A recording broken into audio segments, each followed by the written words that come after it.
Zahra. Hi, I'm Zahra, and welcome to Reset, the Mindset Makeover Show, giving you the tools you need to elevate your life, career, and income, all on your own terms. If you haven't already done so, don't forget to hit the like button, subscribe, and turn on your notifications so you don't miss a single episode of Reset. This week on Reset is the first session of Zahra Talks, where I bring you into my world and hopefully we'll get to know each other a bit better and share our experiences. Today I'll be sharing a blog post I wrote in June 2012. Actually, before I jump into the story, I just want to say I know the quality might look a little bit different. That's because this is being recorded on my phone versus my camera, just because my camera's not in the mood today. Everybody has their moods, so we'll talk about that at the end of the video, but for now, that's why things look a little bit different. Another thing I'd also like to say is if the sound is different, that's because I just realized I forgot to plug in the mic. So I will plug that in and then we'll get started for real.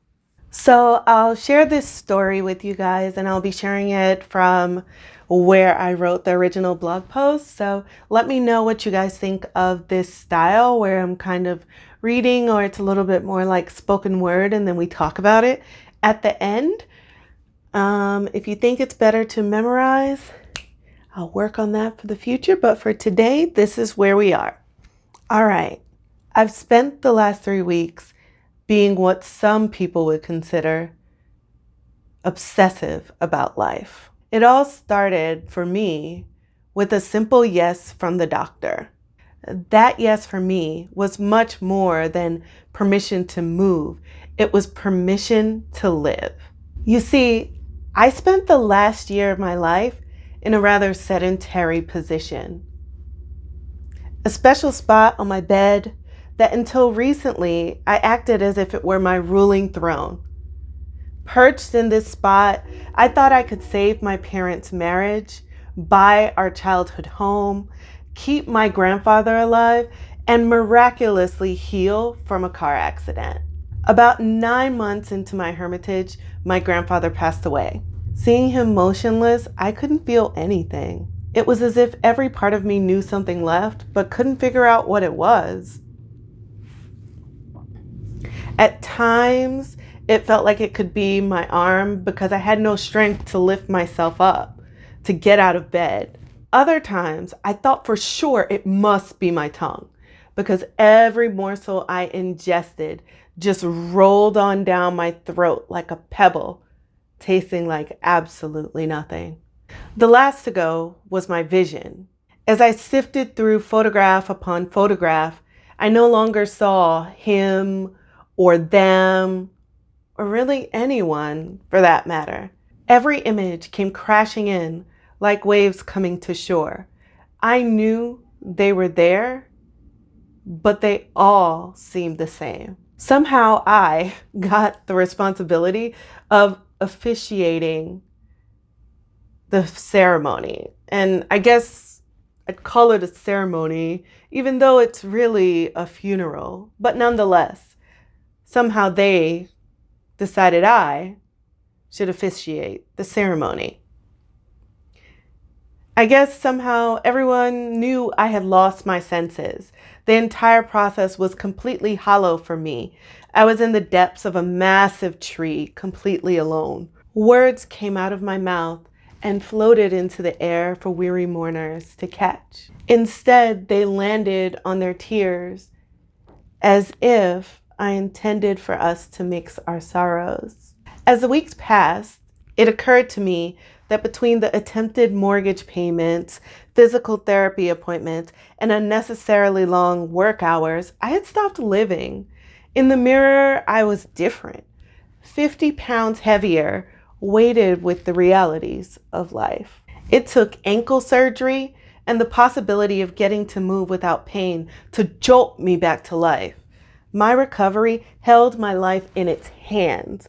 With every appointment, I hoped for him to say, "You are now free to run, to walk, to dance." What he actually said was that I could lose the cane and start physical therapy. I understood it as lose the weight and gain back my life. Over the following months, all of the passion that once drove me slowly pulsed back into my veins. As I gaze at my reflection today, I'm 10 pounds closer to myself. All right. Thank you guys so much for listening to that. I wanted to share it really because when I stumbled across it, I was so shocked. I didn't realize not only how much of a hard time I was having then, but how much all of those challenges have continued to impact me over the last 8 years.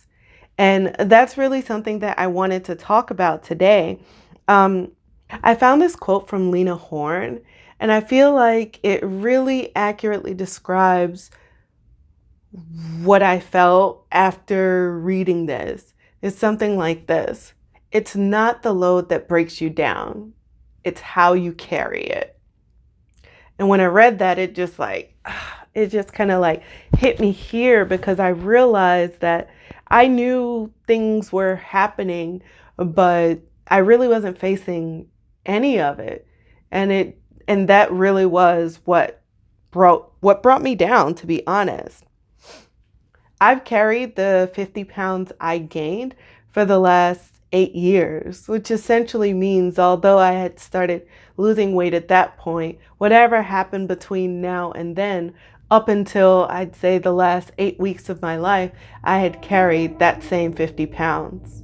What really broke me down, and I just realized this in today or February this year, was I never really faced or addressed any of the trauma that I had experienced. So I was living with that and letting that weigh me down, and then taking on new challenges and new problems, and all of this stuff just layered upon layer. So despite the fact that I had made significant lifestyle changes to help myself feel better, I was eating differently. I gave up some foods that didn't help me feel the best. I was just actively trying to do things to help myself to feel better. But I wasn't doing all of the things that my body needed, and I didn't even realize it. So some of the things I know now that I needed was: one, I needed to be more active. Two, I probably needed a therapist. And three, I think I really needed to have some more honest discussions with the people around me and with myself about what are the things I value and how I can better stay committed to them.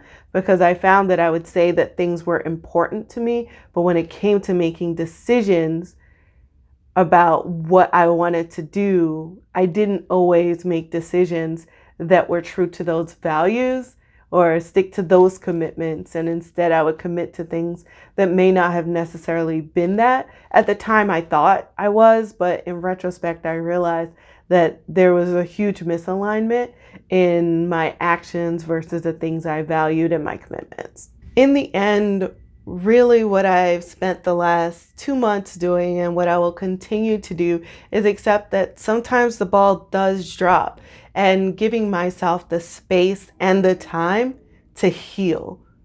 I realize that all of these things that happen in our lives, they happen over time. So it's completely unrealistic, to expect that you'll be able to recover from them and that everything will change really quickly. So I've really committed to being more patient with myself and allowing myself space and time to reflect and heal. For the first time, I'm facing, my demons and my challenges, and reminding myself daily of my commitments to myself. I'm reminding myself daily to honor these commitments to myself and not let them be clouded by whatever my current mood is or whatever other things I think might be more important. And this for me has been a truly, and I am not exaggerating, life-changing shift that I've made in how I make decisions, how I interact with others, how I use my time. Everything, completely everything has shifted. And I think a significant portion of it has to do with my staying committed to honoring myself, my values, my body, knowing that it's what's going to help me get through all of these things. If you are watching this, what I really want you to know is there's a path outside of your pain. That path is truly lit by your ability to honor your commitments. Commit today to truly honoring yourself, honoring your body, and honoring your values. And all the tools that you need to achieve your commitment will come with this, whether it is therapy, it is hard conversations, either with the people around you or frankly with yourself. Starting with the truth and that commitment to yourself will lead you down the path of the actions you need to take to fulfill that commitment. Comment below. What commitment are you honoring? I thought I'd end this. I seem startled, but this is the first time doing a Zahra Talks and it feels heavy. And I want you guys to let me know, like, what do you think of this? To me, these are things that have really, like I said, they've been transformational in how I view and make decisions in my life. And I want to be able to talk about it and have a discussion about it. So I really love it if you'd comment below, not just, what commitment you're honoring, but what do you think of these types of conversations? Have you had these types of conversations with yourself, with your loved ones? Are these things you'd like to talk about more on this channel? Let me know. Until next time, I'm Zahra, and thank you for watching Reset, the Mindset Makeover Show. Don't forget to like, share, and subscribe, and we'll see you in the next episode.